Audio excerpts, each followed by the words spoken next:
The term industry plant gets thrown around a lot in hip hop, but some careers make the case so obvious you can't even argue about it. From multi-million dollar deals that evaporated in months to viral hits that couldn't survive a single album cycle, these artists prove that no amount of label money can manufacture staying power. Today, we're breaking down every major rap industry plant that spectacularly failed in chronological order, starting with the one that basically invented the playbook. Trinidad James. Trinidad James is either the luckiest one-hit wonder in rap history or the most obvious industry plant ever created. And I can prove it. All Gold Everything peaked at number 36 on Billboard Hot 100 in early 2013. The song went viral on YouTube, racking up millions of views in just a few months. Def Jam Records saw those numbers and signed him to a reported $2 million recording contract in late 2012. $2 million. For an artist with one single that barely cracked the top 40. Despite all that label investment and viral momentum, he never produced another Billboard Hot 100 entry. 0 follow-up hits. The label pumped millions into an artist who delivered exactly one charting single, then nothing. By 2014, Def Jam dropped him. The sheer speed of his rise and fall became legendary. One massive advance, one viral hit, then complete radio silence. Hip-hop forums still debate whether Def Jam intentionally set him up to fail as a test case for viral marketing.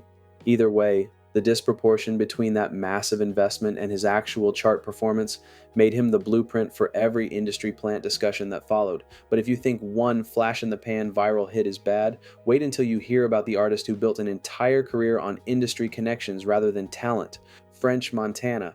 French Montana is either the most successful failed industry plant or the most obvious proof that money can't buy genuine star power.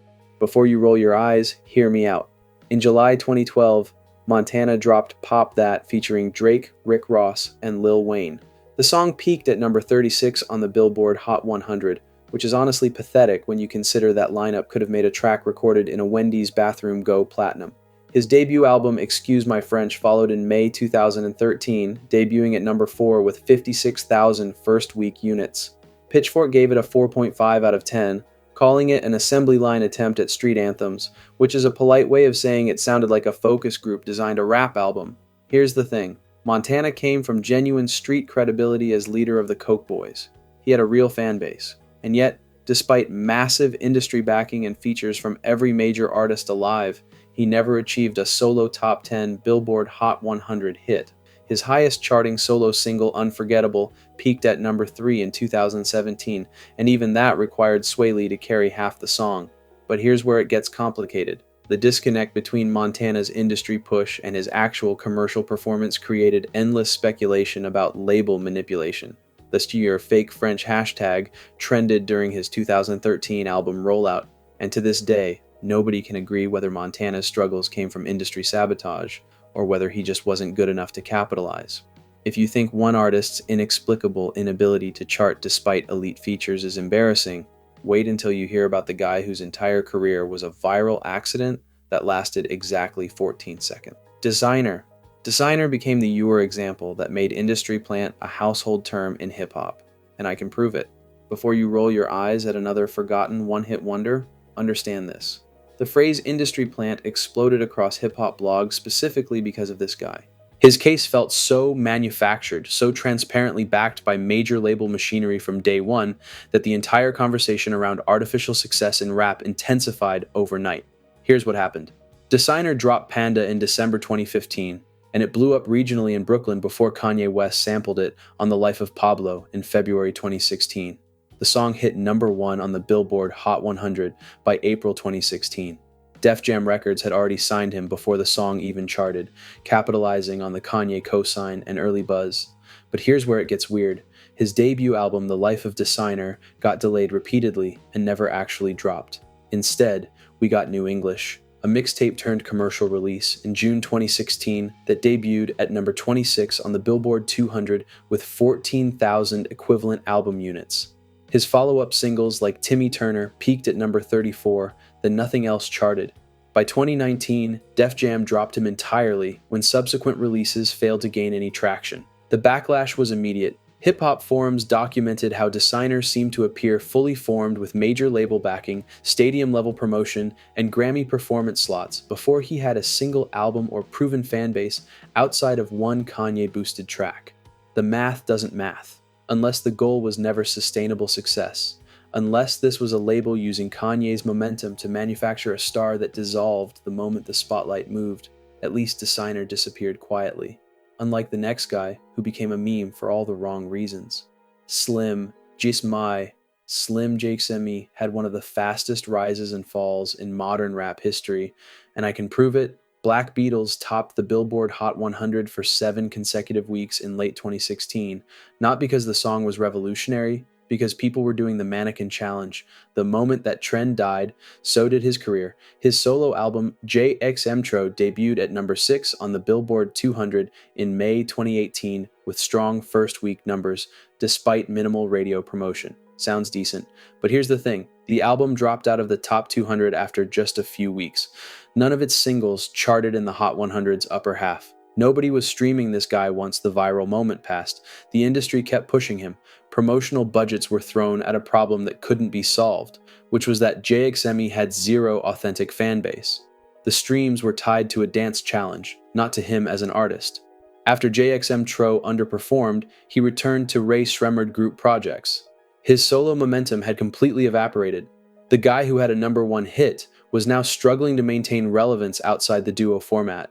The JXMI situation became emblematic of trend-dependent industry pushes. When viral fame is your entire foundation, the collapse is inevitable. He rode the mannequin challenge wave straight to #1, then watched it disappear just as fast. But if you think viral fame evaporating overnight is brutal, wait until you hear about the guy whose career was destroyed by a single leg injury. OG Mako OG. Mako's career is either the most tragic accident in modern rap or proof that labels will drop you the second you can't dance on demand. And honestly, I'm not sure which version is worse. Here's what happened. You guessed it, hit number 90 on the Billboard Hot 100 in November 2014. Not a massive chart smash, but viral enough that Quality Control Music and Capitol Records came calling. The track had that raw, chaotic energy perfect for viral challenges. The labels saw numbers. For a minute, it looked like Mako might actually capitalize on the momentum. He was building a following, the song was everywhere, and the industry was paying attention. Then in 2016, a car accident nearly killed him and cost him his right eye. Career derailed. Momentum obliterated. When he tried to come back, the music industry had already moved on. Quality Control and Capitol weren't interested in nursing a damaged artist back to relevance when they could just sign the next viral act. The support evaporated. By the time Mako was physically capable of performing again, the window had closed. His 2020 diss track against Lil Yachty pulled 500,000 YouTube views, which sounds decent until you remember his 2014 peak. It's not even close. The big question nobody settled, did the car accident kill his career, or would the labels have bailed anyway once the viral moment faded? Fans are split. Some say Mako got screwed by bad timing and label abandonment. Others argue his one-dimensional sound meant he was always expendable, injury or not. Either way, it's a masterclass in how fast the industry will forget you exist. But at least Mako had a viral moment before it all collapsed. The next guy didn't even get that. CJ.Whip Nay Nay reached number 3 on the Billboard Hot 100 in June 2015, which is genuinely impressive. But Silento's entire career was built on a social media platform that doesn't exist anymore. Before TikTok, before Instagram Reels, there was Vine. 6-second looping videos. And Silento was one of the first rappers to base his entire commercial viability on it. Here's the thing. Watch Me wasn't just popular on Vine. It exploded. Millions of people used his song to make throwaway dance videos and challenges. Capitol Records saw those metrics and immediately signed him. Not because he had deep lyrical content, not because he had a proven fan base, because an algorithm said people were clicking on 6-second videos that happened to contain his music, and that worked exactly as well as you'd expect. His debut album, Fresh Outta High School, dropped in August 2018. 3 years after Watch Me peaked, it sold 4,000 copies first week. 4,000. Capitol had banked on a guy whose fans would loop his one hit for free on Vine, but the second he asked them to buy a full album, they vanished. By 2016, Vine was dead. The platform shut down entirely, and with it went Silento's primary promotional engine. His follow-up singles went nowhere. No charting, no momentum. He became a textbook case of the one-hit wonder in the streaming era. Silento represents hip-hop's first true Vine star casualty, a musician whose entire career was built and destroyed by a single social platform's lifespan. Modern TikTok rap critics constantly reference him when debating platform-dependent artists. Because at least TikTok is still running. Silento's career died when his algorithm did. Lil Pump. Lil Pump went from completely unknown to global superstar in 6 months, then became virtually irrelevant within 2 years, and the numbers prove it. Gucci Gang peaked at number 3 on the Billboard Hot 100 in December 2017, triple platinum certification, over 3 million equivalent units. But here's the thing, he'd only released one independent mixtape before Republic Records handed him a $10 million deal in September 2017. $10 million for an artist with essentially zero proven track record. His self-titled debut album dropped in October 2017, debuted at number 3 with 87,000 first-week units, standard trajectory for a breakout star. But then it dropped 85% in its second week, the steepest decline for a top 3 debut that entire year. Nobody talks about that. By 2019, Harvard Dropout debuted at number 7 with 49,000 units, fell off the Billboard 200 entirely after 6 weeks, and failed to produce a single top 40 hit. Zero. His monthly Spotify listeners collapsed from 30 million at peak to under 5 million by 2021. No major label releases since 2019. The speed of the rise and fall exposed something nobody wanted to admit. Meme-based rap careers are built on nothing. One viral moment, infinite label investment, and then the floor drops out the second the algorithm moves on. Lil Pump became the textbook example of how quickly internet fame can evaporate when the content doesn't evolve beyond the initial hook. The entire arc from signing to irrelevance happened faster than most artists even get a record deal. Matter of fact, that's more than we can say for his SoundCloud contemporary, who somehow had an even worse trajectory. Smokepurpp. Smokepurpp is either the most honest industry plant of all time or the dumbest, and honestly, I'm not sure which is worse. Before you dismiss this as just another SoundCloud rapper who flamed out, hear me out. This one's different, because Smokepurpp actually admitted to the whole scam while it was happening, and nobody cared until it was too late. On the surface, his story looks like a classic protege setup. He rode Lil Pump's coattails with their collab Nephew, which got viral traction on SoundCloud in 2017. Not amazing, but enough to get noticed. Shortly after, Alamo Records and Interscope signed him in a joint venture deal following his streaming momentum. His debut mixtape Dead Star dropped in September 2017, and while it got some attention, the numbers told a different story, and then it all collapsed. His follow-up Dead Star 2 in December 2019 debuted at number 82 on the Billboard 200 with barely 15,000 first-week units, which is, not ideal. But here's where it gets weird.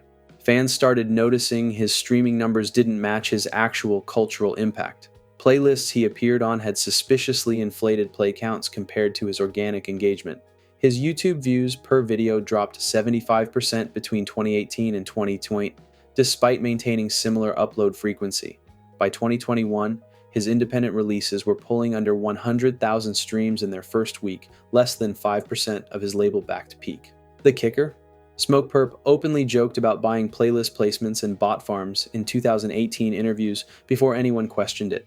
He literally told everyone the game was rigged, and fans discovered tracks credited to him featured uncredited writing assistants from established names, which only intensified the industry puppet narrative that still surfaces on YouTube essay channels today.